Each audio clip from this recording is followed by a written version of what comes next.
Il y a vraiment un dénominateur commun dans tout ce que j'ai fait. Puis l'an dernier, en fait, une de mes tantes m'appelle puis elle me dit « Ah, ben j'ai un tableau de toi, t'as fait ça quand t'avais 16 ans. » Genre, j'ai dit « Ah bon? » Je me souvenais pas, moi, du tableau. C'était beaucoup trop loin. Je l'avais jamais revu, ce tableau-là, après. Et quand ma tante me remet le tableau du petit campement de mon grand-père avec les arbres enneigés, là, je reconnais quelque chose qui m'a poursuivi toute ma vie, c'est de peindre ce qui empêche de voir.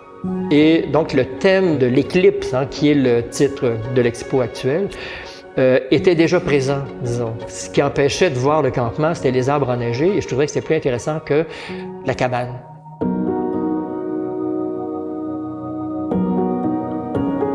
Alors, je suis rentré donc de mes études et je commence ma carrière, en fait, mes premières expos. Alors, après quelques années, je me rends compte que d'une expo à l'autre, et même d'un tableau à l'autre, je réalise que j'ai pas de style, j'en veux pas.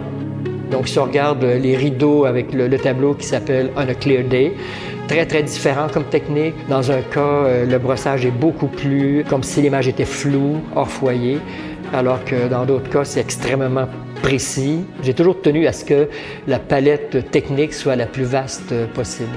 Le Musée des Beaux-Arts de Sherbrooke présente le segment Éclipse, présence-absence, qui regroupe principalement des tableaux avec quelques photographies et quelques portraits d'artistes.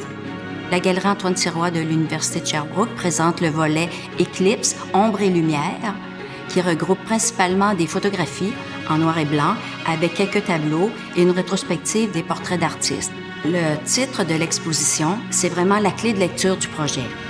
Éclipse, au sens premier du terme, l'éclipse du soleil. Pour Richard Marx, mais c'est un sens beaucoup plus large, mais il y a quand même quelque chose d'une disparition. Sans mettre mon attention sur l'idée de l'éclipse, parce que le titre de l'expo est venu tout récemment, donc mais toute l'idée de ce qui est de montrer ce qui empêche de voir, c'était déjà présent quand j'avais 16 ans dans mes tout premiers tableaux. Et même, les portraits, il fallait établir non seulement un climat de confiance, mais une complicité. Les gens, je croisais, Ulysse Comtois, il a été mon professeur. Daudelin, je suis allé chez lui à son atelier. C'est un homme d'une grande courtoisie, généreux, accueillant. Et Betty Goodwin, qui était ma voisine. Donc, c'est clair qu'on se voyait souvent. Et je photographiais ses œuvres et puis on prenait un café ensemble. Donc, Betty, c'est comme une tante, là, quelque part, là. Alors, Pierre Soulages, ça a été, oui, certainement une des rencontres les plus marquantes liées à la photo, liées au portrait, par exemple. Mais il y en a eu beaucoup d'autres.